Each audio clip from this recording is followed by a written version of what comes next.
Hello mga madi, gagawa tayo ng crispy kangkong.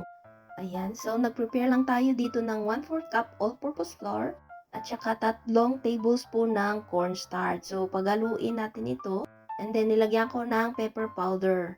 Tapos after mahahalo nito, naglagay ako ng asin dito sa ating flour. Tapos and then lalagyan po natin ng white egg.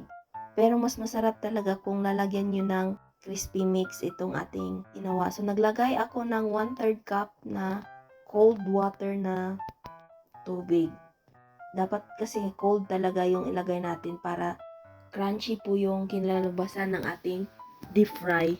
So, ganyan po yung consistency niyan bago natin iloloblob yung ating kangkong. So, ayan na. So, ganyan po yung pag-ano natin. So, nagpainit na ako dito ng mantika.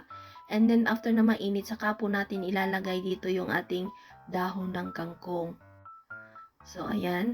Dapat talaga mainit para mas crunchy po yung kinalabas ng ating crispy kangkong. So, ayan. Uulitin lang po natin ito hanggang sa maubos na yung dahon na i-fry natin. So, ayan. Antayin lang natin hanggang sa medyo mag-brown ng konti. Ayan. Babalik na rin po natin ito para yung kabilang side is maging crunchy din. So, ganun po yung gagawin natin. Meron lang siyang, ayan, tingnan nyo, iba ng kulay.